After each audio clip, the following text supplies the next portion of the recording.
We're hitting them very hard. We had a deal yesterday or the day before yesterday. It was all done.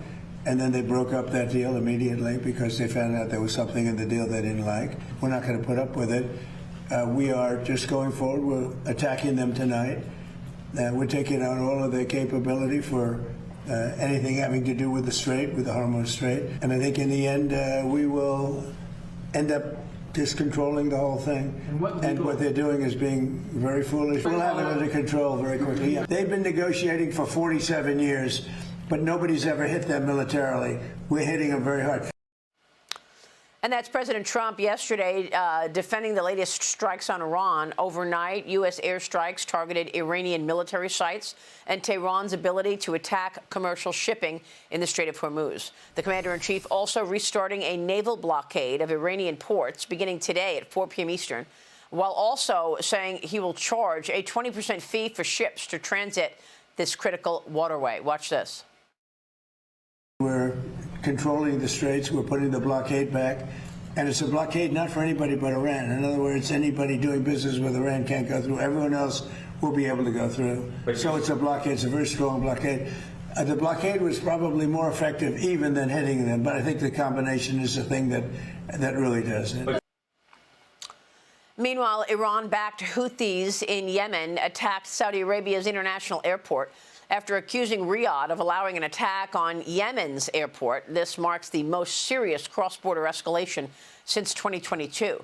Joining me now is Fox News strategic analyst and Institute for the Study of War's chairman, General Jack Keane. General, great to see you. Thanks so much for weighing in on this. Where do you think we stand today in terms of getting beyond this war with Iran? What's your sense of the president's new strategy here?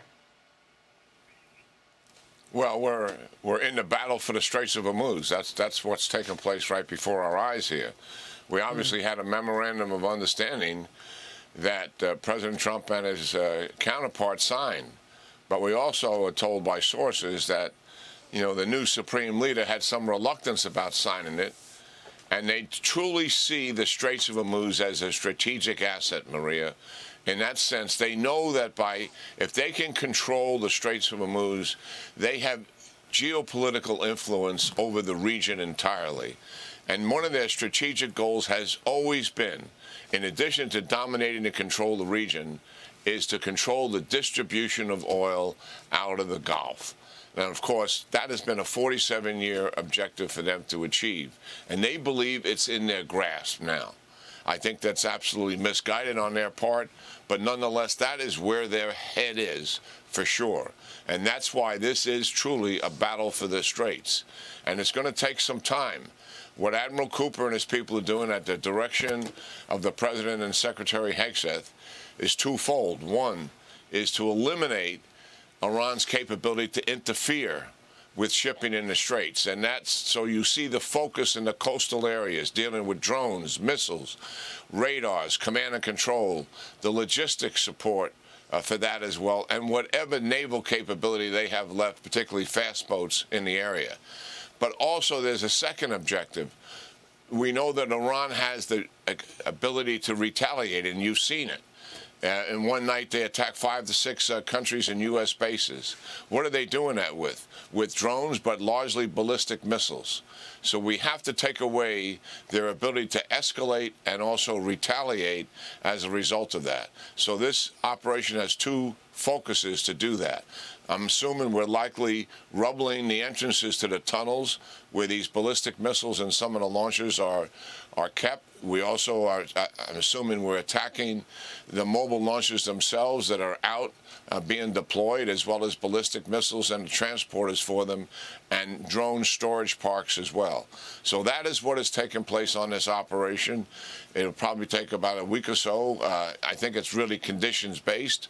Cooper and his people, Admiral Cooper, excuse me, and his people certainly will be talking to their superior, Secretary Hegseth, and the President about what progress they're making and how much more time they need to complete this objective that the President has assigned to them. But that's clearly what is in front of us here Maria.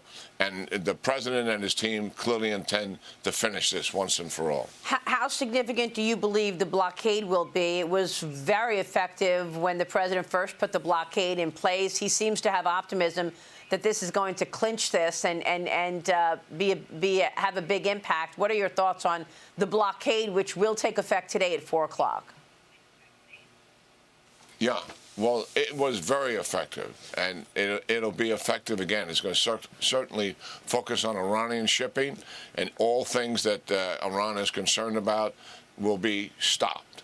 I think estimates are since June 17th, when a deal was signed, they picked up about $5 billion in revenue as a result of the removing the sanctions that were imposed on them. All of that is also shut down. What Secretary Bessent is doing here is also key.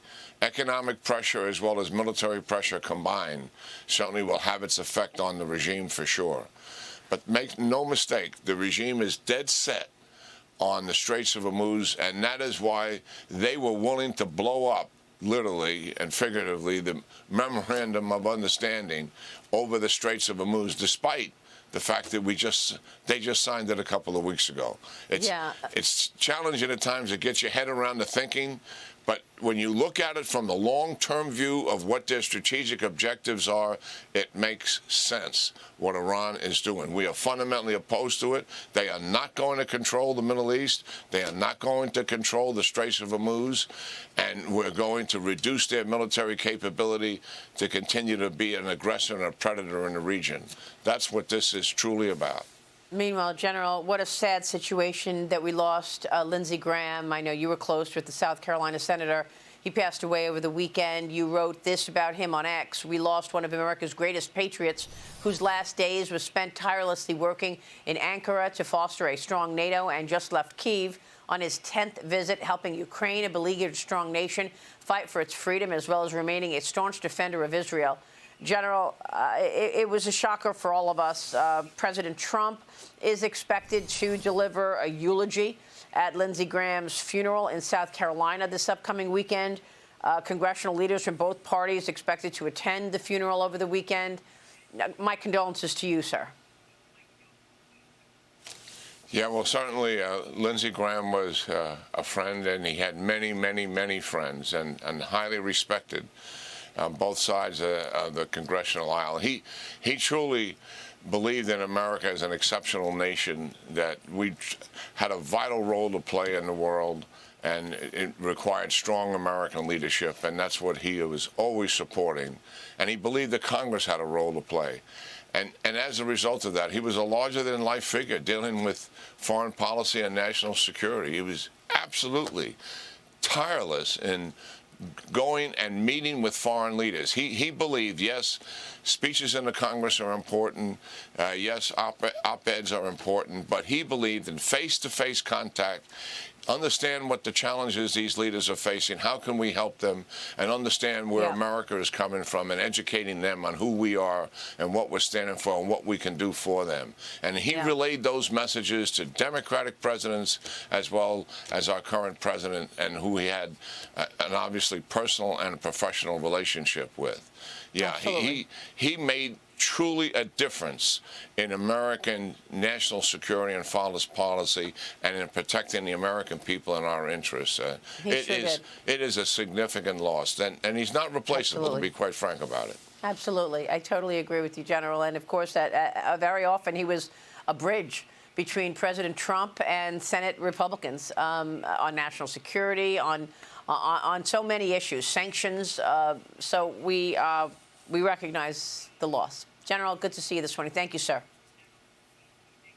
Yeah, great talking, Maria. Thank you. And to you, General Jack Keane. All right, we've got Bank of America earnings out. They are out on the tape. It looks like a beat on revenue. Cheryl Casoni with all the details. Cheryl. And some positive commentary coming from the bank, and CEO Brian Moynihan. $1.21 is the earnings per share. The street was looking for $1.13, so that is a strong beat. Revenue $31.6 billion. Street was looking for $30.72 billion, and $9.1 billion in net income. The investment banking revenue $2.1 billion. Consumer banking revenue $11.3 billion. Global wealth wealth and investment management revenue, $6.9 billion. It's the commentary, though. So basically what they're saying here is that against healthy economic backdrop, resilient consumers and businesses are turning to B of A. They're spending, borrowing, investing. They're also saying, I think this is interesting, commercial borrowing has picked up for them, and the near-term pipelines do remain strong. It's always about kind of what's coming in the guidance, Maria, and that commentary from B of A right now is strong, and the stock is moving higher, almost 2% right now. Back to you. All right. Thanks so much. Banks certainly providing a positive tone for this market this morning. Stay with us. We'll be right back.